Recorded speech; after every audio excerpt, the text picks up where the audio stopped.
I, for one, have had just about enough of these wacky right-wing conspiracy theories. There's a whole host of perfectly innocent, totally non-corrupt explanations for why Admiral Hunter Biden, America's greatest naval hero and noted stripper-impregnating crackhead, would be paying his dad, Joe Biden, $49,000 a month to live in a house of which he, Admiral Hunter Biden, is the legal owner of record. And I'm sure that arrangement has nothing to do with the fact this house seems to have top-secret documents hiding under every freaking couch cushion. And Hunter would know a lot about that, since he quite regularly checks under the couch cushions, looking for any tiny nuggets of crack that might have slipped through, because, hey, some days the carpet doesn't pan out, so you do what you gotta do. And I'm also certain there is an innocent and non-corrupt explanation for why a former vice president would be dropping classified documents in pretty much every single place he goes. You see, as much as our friends in the fake performance art news media don't want to talk about this one little stickler of a detail, vice presidents are not presidents. Vice presidents have no vested authority whatsoever to classify or to declassify anything, or to possess or transmit classified materials, except as explicitly authorized by the president. So I look forward to Joe's lawyers producing a sworn affidavit from Barack Obama that says, "Oh, yep, I instructed Joe to take a bunch of top secret documents, and I said, Joe, I'd like you to really scatter these documents around just as haphazardly as you can. Maybe dump some of them at your fake think tank and some others at your main residence. And you know what else would be fun, Joe? If you took some of the documents to that house where your stripper impregnating crackhead son lives and just, I don't know, left them in the garage by your Corvette. You think you can handle all that, Joe? Well, of course you can. You're a great wingman, Joe. I know you won't let me down. Now, I don't want to piss in anybody's cornflakes here, but... Oh, who am I kidding? Yes, I do. But let's call things what they are. If no such document exists or can't be forged on short notice, then Joe Biden is guilty of criminal malfeasance. There are no ifs, ands, or buts about it. Now, certainly, there's a separate argument to be had about whether this is a crime that rises to the level of being prosecutable or impeachable, as the case may be, but as a factual matter, you cannot say Biden didn't break the law. Because it seems clear that he totally very much did. And good luck trying to explain the thing away by making false equivalencies and apples to anal beads comparisons with the case of Donald Trump.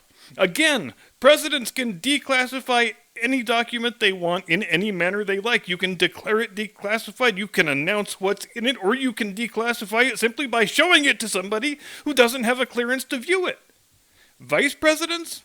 Again, not so much. The vice president knows exactly what the president decides he should know.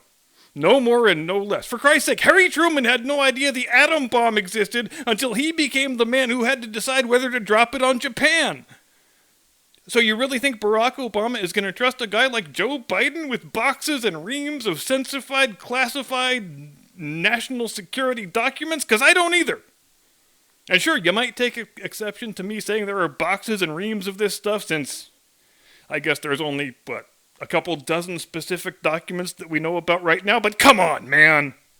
When they're still finding things practically every day, does anybody really doubt there's going to wind up being boxes and reams worth of material when we know the full accounting of everything? And you know what else I'd like to know?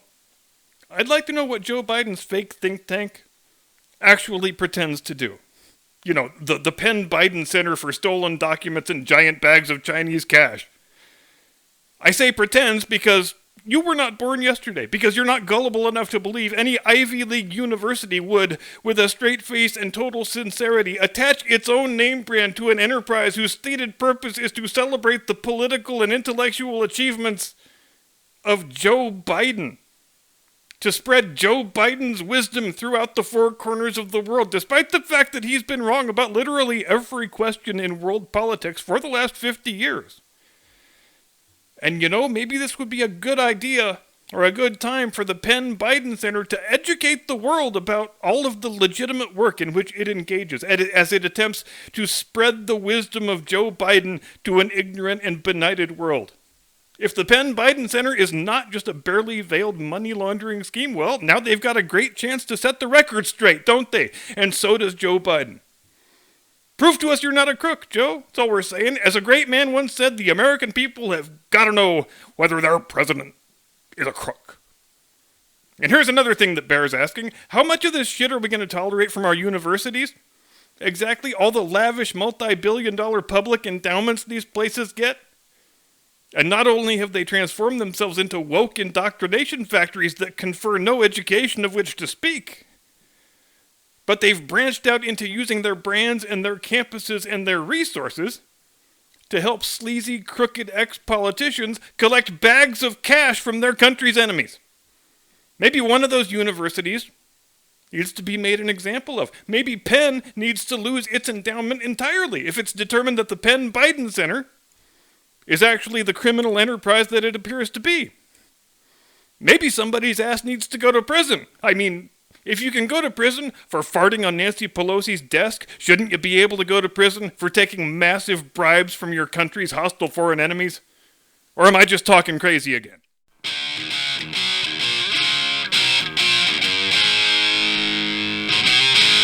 From high atop the battlements of Castle Curmudgeon, where the men are women, the women are sheep, and the sheep identify as gazelles, good evening, Mr. and Mrs. America, and all ships at sea. Welcome to the program. I am your eponymous host and humble servant. And it was not by design that I wound up watching a movie yesterday that is a perfectly fitting topic for Martin Luther King Day, but I did, and so it sure worked out rather nicely, I think. The picture of which I'm talking is Devotion, directed by J.D. Dillard, starring Jonathan Majors and Glenn Powell, released on 6 September of last year, where it proceeded to just die a death at the box office, which is one hell of a damn shame. Because not only is this a fantastic, gripping war movie, but it also is a mature and thoughtful treatment of American race relations in the 1950s. And how often do you get something like that in the woke wasteland that is cinema in the third decade of the 21st century? Never! That's how often you do, and it shouldn't make it more meaningful that the filmmaker who achieved all of this is a young 35-year-old black director making just his third feature, but let's face it, it does. Devotion tells the story of Ensign Jesse Brown, Hattiesburg, Mississippi, the first black aviator in the history of the U.S. Navy, played by Jonathan Majors, and his friendship with his wingman, Lieutenant J.G., later Captain Thomas J. Hudner Jr., Fall River, Massachusetts, played by Glenn Powell. And this is a peculiar case of a film that was shepherded into being not by a producer or a director or a screenwriter, but by one of the lead actors, Glenn Powell, whom you will probably remember from Top Gun Maverick if you saw that one last year. He reads the book on which this screenplay is based. It's titled Devotion, an epic story of heroism, friendship, and sacrifice. The author's name is Adam Makos. It came out back in 2015. Glenn Powell happens to read it, and he's like, damn it, this needs to be a movie, and I need to play Tom Hudner, and that's all there is to it. So he works through some of his Hollywood connections to get the book optioned, and they find a couple of screenwriters to knock out the script. And you want to talk about serendipity? You want to talk about the perfect director falling into your lap? You're making a picture about the first black naval aviator, and a director comes in to interview for the job who's the son of a black naval aviator. It sounds too absurdly good to be true, but that is exactly what happened in this case. And talk about having a good pitch when you go in to interview for the job. So, Mr. Dillard, why should we hire you to direct our motion picture? Well, my dad was the second ever black member of the freaking Blue Angels, and I guarantee you nobody else you're going to see today can match that, so why don't we just get this over with and shake hands? And in the hands of a different director, one who doesn't have such a deeply personal connection with the subject matter, it's not difficult to see what kind of picture this might have turned into. Where you've got a noble black protagonist with no deficiencies and no character flaws, and all of his white colleagues and superiors are just cardboard cutouts of stereotypical white racist redneck man, and that picture would have sucked. But this picture does not suck. This picture actually rules. In fact, if I didn't know this was made by a guy in his 30s with only 2 other features up his belt, it never would have occurred to me that it wasn't made by a big major Hollywood director. I would have thought it was made by some much bigger name, but I suspect J.D. Dillard is going to be a fairly big name in fairly short order. Now, this is a film that does a great job, in my view, of tastefully blending the modern with the traditional. There are a lot of effects shots, to be sure, but they're never distracting. And whenever something can be achieved in camera with practical effects and physical props, he opts to do it that way, the old-fashioned way, which is the right way to go. So where it would be easy and convenient to just get your digital effects house to make a bunch of CGI Corsairs for the big aircraft carrier flight deck shot, it would still suck. And it would be all too obvious that you were looking at a bunch of cartoon Corsairs that somebody made in a computer. What they did here instead was they got together every airworthy Corsair remaining in the world, about a half a dozen of them, photographed the actors in front of the real planes, and then digitally duplicate the real aircraft for the big flight deck shot. So everything you see in the completed shot is either a real aircraft or at least a facsimile of a real aircraft. The camera work in this thing is shockingly tasteful for a young director. There's no shaky cam, no extraneous jump cuts, no 6 setups for a dialogue scene that you can do just as well or better with 2 camera setups. When he moves the camera, it doesn't draw attention to itself, and it's only ever done in a way that effectively serves the scene and the performances and the material. Basically, everything that sucks about movies today, this guy didn't do, and more power to him.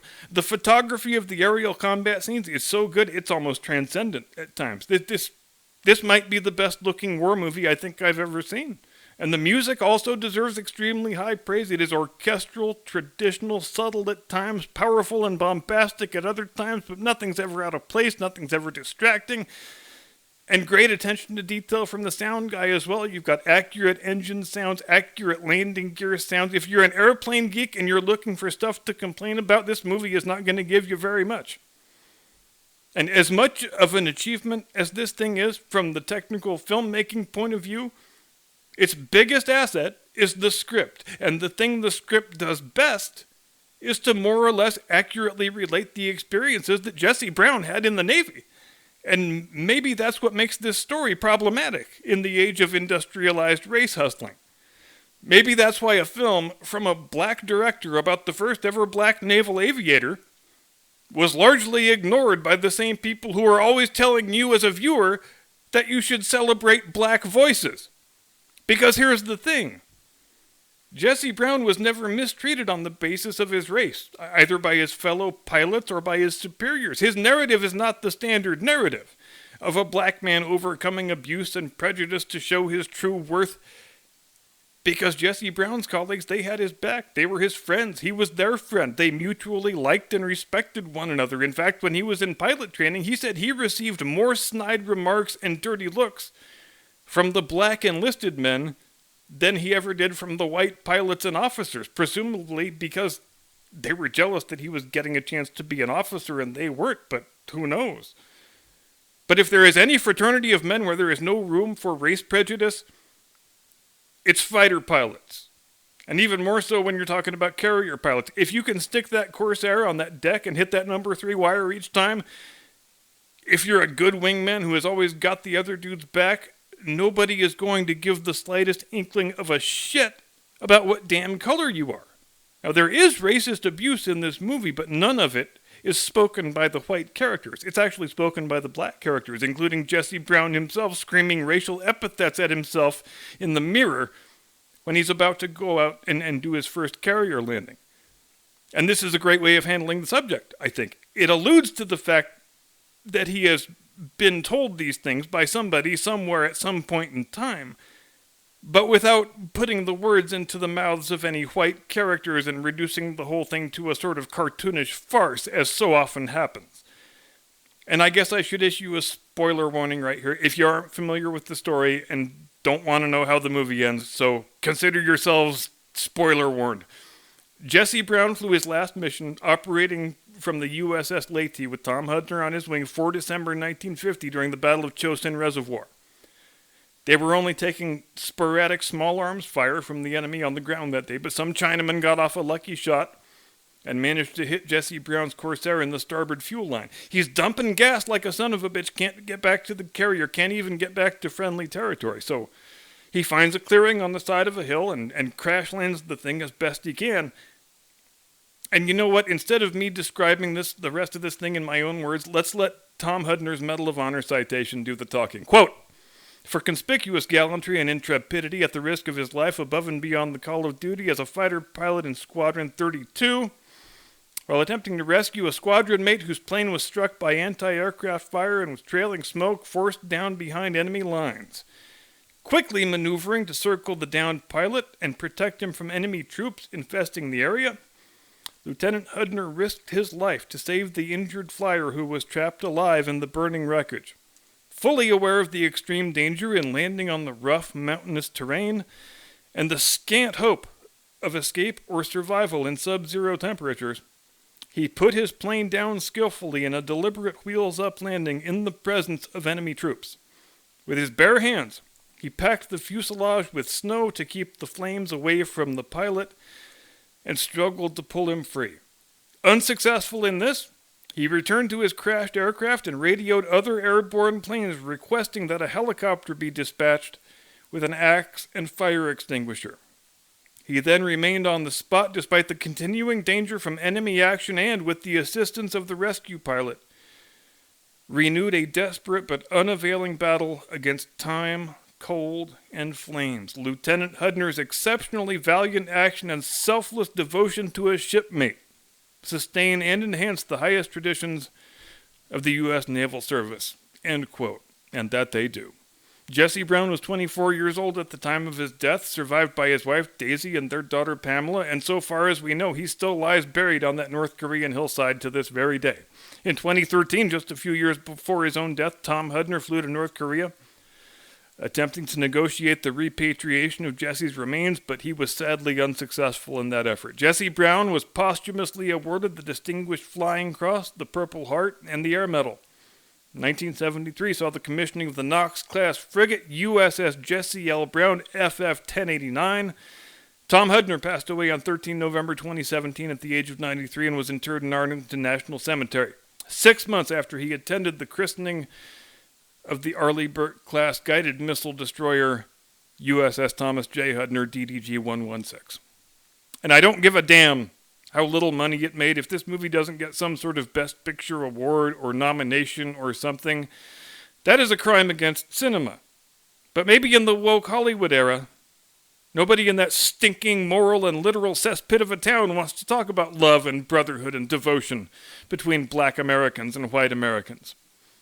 Maybe there's not enough profit to be had in uplifting true stories about great men doing great things. Maybe discord and animosity and contrived animus are better for paying the bills. And maybe that's why, the more years that go by, the more we only ever seem to hear Dr. King's name when it happens to be his holiday. Thanks very much indeed for watching. I will see you next time. Do not comply. Get off my lawn.